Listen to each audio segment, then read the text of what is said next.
পরিস্থিতি খুব দ্রুত এমন একটা জায়গাতে যাবে, যখন বিএনপি তাদের অস্তিত্ব রক্ষার জন্য নিজেরা মারামারি করবে। জামাতের আমির এবং যাকে বলা হয় জনাব নাহিদ ইসলাম, তারা দুজন পাশাপাশি বসে সংবাদ সম্মেলন করেছেন এবং তারা বলেছেন যে আমাদেরকে খুব শক্তিশালী বা কি যেন শক্ত বা গরম বিরোধী দল ভাববেন না, আমরা খুব নরম প্রকৃতির মানুষ। আসলেই তো তারা নরম, কিন্তু বাংলাদেশ এরকম নরম প্রকৃতির জিনিস চায় না। গোকরা সাপের সঙ্গে আপনারা কি কোনোদিন ঘোড়া সাপের খেলা দেখেছেন দাঁড়িয়ে দাঁড়িয়ে? কিংবা দাঁড়ার সাপের সঙ্গে গোকরা সাপের কখনো আপনারা খেলা দেখার জন্য গ্রাম্য বাজারে দাঁড়িয়েছেন? নেভার। মানুষ আকৃতিতে অজগর সাপ দেখতে সাধারণত বাড়িতে তিনি অজগর সাপ দেখাতো, আর বাজারে পথে ঘাটে মাঠে শত শত মানুষ দাঁড়িয়ে গোখরা সাপের খেলা দেখতো, যারা ফনা তুলতে পারে, ফোঁস আওয়াজ করতে পারে, সবল মারতে পারে, এবং একটা সাপের খেলা দেখতো না, দুটো তিনটে চারটে, কালনাগিনী, খইয়া গোখরা, পদ্ম গোখরা, এবং যে যত মানে এই সাপগুলোর মধ্যে বিভিন্ন আকার আকৃতি ছিল, এগুলো দেখতাম এবং আমরা শিহরিতে উঠতাম। তো সেখানে যদি সাপের সামনে একটা ব্যাঙ ছেড়ে দেওয়া হয়, সাপের সামনে যদি একটা গোকরা সাপ দিয়ে দেওয়া হয়, একটা কেঁচো ছেড়ে দেওয়া হয় এবং বলে যে খেলো এবং বাচ্চারা তালিয়া বাজাও, একটা খুব কালনাগিনী বা ধরেন একেবারে খইয়া গোকরা, পদ্ম গোকরা, তার সামনে খুব নরম সরম একটা কেঁচো, আপনি সেই খেলা কি দেখবেন? বাঘের সঙ্গে আপনি খরগোশের কোনো খেলা আপনার মজা লাগবে বলেন তো? কখনো মজা লাগবে না। তো সেই দিক থেকে রাজনীতির অঙ্গনে যা কিছু হচ্ছে, সেই সরকার এবং বিরোধী দলের মধ্যে এভাবে কোনো কিছুই ঘটছে না যেটা রাজনীতির উৎকর্ষতা তৈরি করবে, রাজনীতির প্রতি মানুষের আকর্ষণ তৈরি হবে। ফলে এখানে যে সকল অন্য সময় উল্লেখ করা হতো না, সে সকল বিষয় সামনে চলে এসছে। যেমন ধরেন স্বরাষ্ট্রমন্ত্রী একটা কথা বলেছেন, বিএনপির এখন যিনি একেবারে হর্তাকর্তা, ডিফ্যাক্টো প্রধানমন্ত্রী বলা হয় তাকে, তিনি বলেছেন যে দুষ্ট লোকেরা বলে, মানে জামাতকে উদ্দেশ্য করে তিনি অনেকটা কাব্যিক ঢঙে, অনেকটা যাকে বলা হয় সিনেম্যাটিক মোডে, অনেকটা একেবারে যাকে বলা হয় সেই ভারতীয় সিনেমার যে উত্তম কুমার, সে উত্তম কুমার যেভাবে বা ছবি বিশ্বাস যেভাবে ডায়ালগ বলে, ঠিক সেইভাবে দুষ্ট লোকেরা বলে পার্লামেন্টে তিনি এ কথা বলে জামাতকে কটাক্ষ করার চেষ্টা করেছেন। তো দুষ্ট লোকরা যে কথা বলবে, দুষ্ট লোকের কথা কেন ভদ্রলোকের কানে আসবে? This is the one thing. Second thing হলো, দুষ্ট লোকের যে দুষ্ট কথাগুলো আছে সেগুলো কখনোই ভদ্রলোক মুখ দিয়ে উচ্চারণ করেন না। তৃতীয়ত, দুষ্ট লোকের কোনো মিষ্ট কথা কখনোই কোনো ভদ্রলোক সেটিকে নিজের কাজের কথার বা অন্য কোনো কিছু রেফারেন্স হিসেবে ব্যবহার করেন না।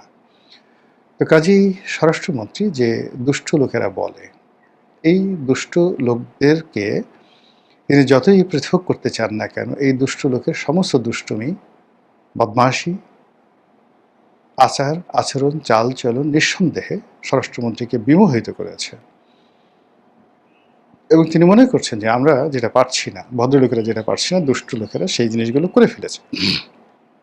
কাজেই এই জাতির অর্থে পরিচালিত মহান সংসদে তিনি সম্মানিত বিরোধী দল বা বিরোধী দলের সংসদ সদস্য যারা আছেন তাদেরকে কটাক্ষ করার জন্য রেফারেন্স হিসেবে কার্ল মার্কসের কথা নয়, রেফারেন্স হিসেবে উইনস্টন চার্চিলের কথা নয়, রেফারেন্স হিসেবে পার্লামেন্টারি ডেমোক্রেসির যারা জনক বিভিন্ন সময়টাতে ছিলেন দেশে এবং দেশের বাইরে, তাদের কারো কোনো রেফারেন্স তিনি গ্রহণ না করে তিনি দুষ্ট লোকদের যে ডায়ালগ, কথা, বক্তব্য, সেটাকে ফ্রন্টিয়ার লাইনে নিয়ে এসেছেন।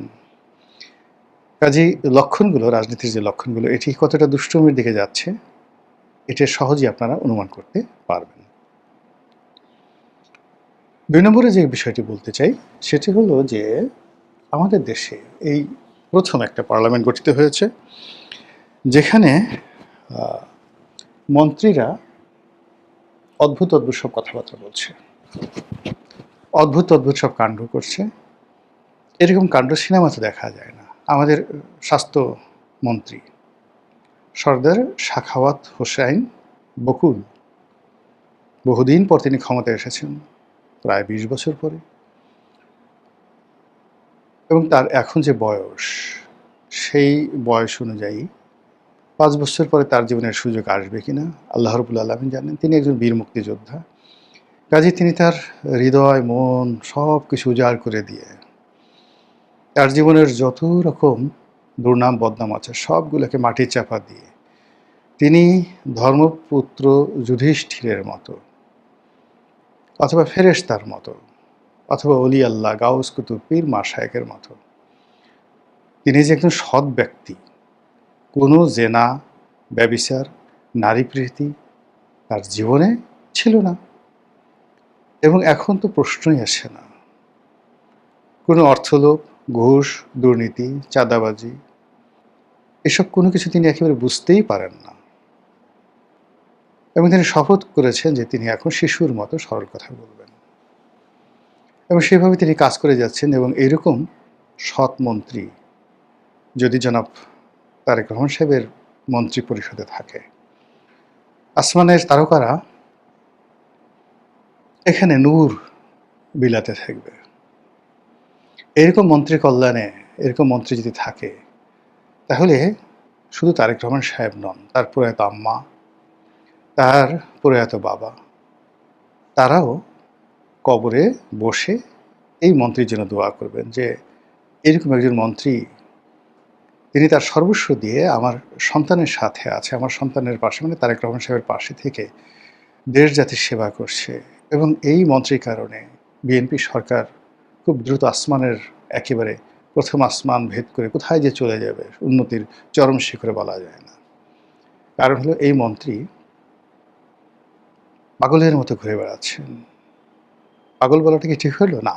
এই মন্ত্রী বিদ্যুতের গতিতে সারা দেশে ঘুরে বেড়াচ্ছেন, উল্কার গতিতে সারা দেশে ঘুরে বেড়াচ্ছেন। একের পর এক তিনি মানে বিস্ময়কর ঘটনা ঘটছেন। প্রত্যেকটা জেলা অফিসে গিয়ে, হাসপাতালে গিয়ে তিনি, প্রাইভেট হোক কিংবা পাবলিক হোক, তিনি সেখানে নজিরবিহীন নজির তৈরি করছেন। তার ভয়ে সিভিল সার্জন থেকে শুরু করে প্রত্যেকটা মানুষ থরথর করে কাঁপে। সাম্প্রতিক সময়ে তিনি বাংলাদেশের one of the biggest private এবং রেপুটেড প্রাইভেট এন্টাইটিস হসপিটাল এবং মেডিকেল কলেজ হসপিটাল দুটো, তিনি এটা বন্ধ করে দিয়েছেন। তারপর তিনি বীর দর্পে বলেছেন, এটা বন্ধ করে দেওয়ার পর তার মালিকরা, বাংলাদেশের মানে যাকে বলা হয় শীর্ষ ধনী পরিবার, তারা কোটি কোটি টাকা নিয়ে মন্ত্রীর পিছনে ছুটেছে। সুবহানাল্লাহ। এই মন্ত্রী, আপনি চিন্তা করেন, কোটি কোটি টাকা তিনি সেগুলো গ্রহণ করতে পারতেন, হয়তো ১০০ কোটি টাকা নিতে পারতেন। তিনি সেটা নেননি, বরং জাতির সামনে সেটা উন্মোচন করে দিয়েছেন যে প্রাইভেট হসপিটালগুলো এত খারাপ, এর মালিকরা এত খারাপ যে তারা একদিকে রুগী মেরে ফেলে, অন্যদিকে নিজেদের কুকর্মকে ঢাকার জন্য মন্ত্রীর দরবারে টাকা নিয়ে আসে। তো কাজেই এই যে মাননীয় মন্ত্রী মহোদয় যে কথা বলেছেন, এই কথার দুটো ক্রিমিনাল অফেন্স আছে। ফৌজদারি অপরাধ, কাউকে ঘুষ দেওয়া, এটা একটা মানে বা সাধা প্ররোচিত করা, এটা একটা ক্রিমিনাল অফেন্স। এর জন্য মানে এটা হাইকোর্ট বা যে কোনো আদালত সুমোটো রুল করতে পারে। মন্ত্রী মহোদয় নিজেও এইভাবে মামলা করতে পারেন। আপনাদের মনে আছে যে বিগত বিএনপি জমানাতে ২০০১ থেকে ২০০৬ যখন দেশ পরপর ৫ বার দুর্নীতিতে চ্যাম্পিয়ন হচ্ছিল, তখন আরেকজন ধর্মপুত্র যুধিষ্ঠির ছিলেন। তিনি ছিলেন সাবেক স্বরাষ্ট্র প্রতিমন্ত্রী জনাব লুৎফুজ্জামান বাবর। সবাইকে আপনারা তাকে লুকিং ফর শত্রুজ বলে ঠাট্টা মস্করা করেন। তো সেই ভদ্রলোক কিন্তু এরকম একটা গুরুত্বপূর্ণ কাজ করেছিল। তার অফিসে কে বা কারা গিয়েছিল তাকে ঘুষ দেওয়ার জন্যে, তিনি সঙ্গে সঙ্গে তাকে গ্রেপ্তার করেছিলেন এবং পুলিশের হাতে সোপর্দ করেছিলেন। Can you imagine? হয়তো এই সুকর্মের ফলে এবং এই যে একটা ভালো কাজ তিনি করেছেন, এই ভালো কাজের ফলে দেখুন তিনি প্রায় ফাঁসির মঞ্চে উঠে যাচ্ছিলেন, সেখান থেকে আল্লাহ তাকে ফিরিয়ে এনেছে। বিভিন্ন মানুষের কাছ থেকে টাকা নিয়ে তার বিরুদ্ধে যে বদনামগুলো হয়েছে, আপনি দেখেন তো তার হাঁটা চলা, তার হাতের তসবিহ, তার টুপি দেখে কেউ কি বলবে বসুন্ধরা গ্রুপের ছেলের কাছ থেকে তিনি টাকা নিয়েছেন, এই বদনাম যারা করবে আল্লাহর গজব নাজিল হবে তাদের প্রতি। এইরকম একজন ফেরেশতা। আগের জামানায় এরকম একজন ফেরেশতা ছিলেন, আবার এখন এই যে নতুন একজন স্বাস্থ্যমন্ত্রী আসছেন। এর বাইরে আরেকটি চমৎকার এ সরকারের সফলতা আছে, সেটি হলো সরকার মীর বংশ থেকে একজন যাকে বলা হয় মন্ত্রী নিয়োগ দিয়েছেন। যদিও তিনি প্রতিমন্ত্রী, কিন্তু বলা হয়ে থাকে তিনি বাংলাদেশের সর্বকালের সবচেয়ে শক্তিশালী মন্ত্রী। মাননীয় প্রধানমন্ত্রী জনাব তারেক রহমান সাহেবের ঘনিষ্ঠ বন্ধু। আগের জামানাতে যেমন ঘনিষ্ঠ বন্ধু ছিলেন গিয়াসউদ্দিন আল মামুন, কিন্তু তিনি কোনো মন্ত্রী ছিলেন। আর এই আমলে সবচেয়ে ঘনিষ্ঠ বন্ধু হিসেবে এই মীর বংশের সন্তান জনাব মীর শাহে আলম। তো তার নামও কিন্তু এই সময়টাতে আসছে। তার মাশাআল্লাহ চেহারা ছিল সত্যিকার অর্থে মীর বংশ। আমরা তো জানি যে আমাদের এই পাক ভারত উপমহাদেশে সত্যিকার অর্থে অ্যাবরজিন 4টি বংশকে বলা হয় যে এরা হলো ব্লু ব্লাড। সেটা হলো মোগল, পাঠান, সৈয়দ আর মীর বংশ, এই 4টি বংশ। তো বাংলাদেশে আসলে মুঘলরাও নেই, পাঠানরাই মুঘল, এবং মুঘলরা তো বলতে গেলে ভ্যানিশ হয়ে গেছে। পাঠানরা আছে পাকিস্তানে, বাংলাদেশে কিছু সৈয়দ আছে, কিন্তু এখানে 2 নম্বর সৈয়দ বেশি। সৈয়দ ছিল না, কিন্তু বলে আমরা সৈয়দ।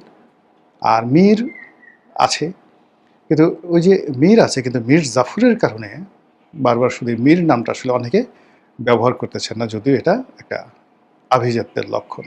এক মীর জাফর, তারপরে ও অবশ্য মীর মদন আছে। মীর মদন কিন্তু ভালো ছিলেন। তো মীর জাফর, তার ছেলে মিরন, এদের কারণে মীর শব্দটি বাংলাদেশে প্রচলিত না, কিন্তু তারপরেও এটা বেশ উচ্চ বংশীয়। এরকম মীর বংশের একজন মানুষ জনাব তারেক রহমান সাহেবের বন্ধু, অসাধারণ, দেখতে সুন্দর, এবং তাকে নিয়েও কিন্তু ভীষণ রকম আলোচনা হচ্ছে। তিনি যে কথাগুলো বলছেন, তিনি যে পোশাক পরছেন, তিনি যে হাঁটাচলা করছেন, তিনি যেভাবে হাসছেন, কাজ করছেন, দ্য স্টাইল অফ ওয়ার্কিং, এটাও সরকারকে এমন একটা জায়গায় নিয়ে যাবে, তারেক রহমান সাহেবকে এমন একটা জায়গায় নিয়ে যাবে, মানে আকাশের একেবারে ধ্রুব দ্বারা বানিয়ে ফেলবে। এই সমস্ত লোকজন, অর্থাৎ রাজা টোডরমল, বীরবল, মোল্লা দোপেয়াজা, আবুল ফজল, ফৈজি, মানসিংহ, এই সমস্ত মহামানব যেভাবে সম্রাট আকবরকে তার যে মাকাম, রাজনীতির যে মাকাম, সে মাকামে পৌঁছিয়ে দিয়েছিল, তদ্রূপ এখন এই যে দুষ্ট লোকদেরকে নিয়ে যিনি কথা বলেন, তিনি স্বাস্থ্যমন্ত্রীর মতো ফেরেশতা, আর মীর বংশের মতো উচ্চবংশীয়, অভিজাত বংশীয়, উচ্চবংশীয়, মানে উচ্চবংশীয় বলতে ওই যে আগে একটা উচ্চবংশীয় কথা বলে এক গরু ব্যবসায়ী, সে কী হলো, তার জীবনটা শেষ হয়ে গেলো, সেই উচ্চবংশ না। It's really the blue blood line, Mir বংশের যে মানুষ, তাদের যে সম্মিলিত কর্মের সঙ্গে অন্যান্য কর্ম, শুভকর্ম যোগ হলে নিঃসন্দেহে সরকার মানে এমন একটা উচ্চতায় উঠে যাবে, যে উচ্চতা থেকে আসলে সরকার স্পর্শ করা যাবে না, দূর থেকে দেখতে হবে, যেভাবে আমরা ধ্রুবতারা দেখি। মহান আল্লাহ আমাদের সবাইকে হেদায়েত দান করুন এবং হেফাজত করুন। আসসালামু আলাইকুম ওয়া রাহমাতুল্লাহি ওয়া বারাকাতুহু।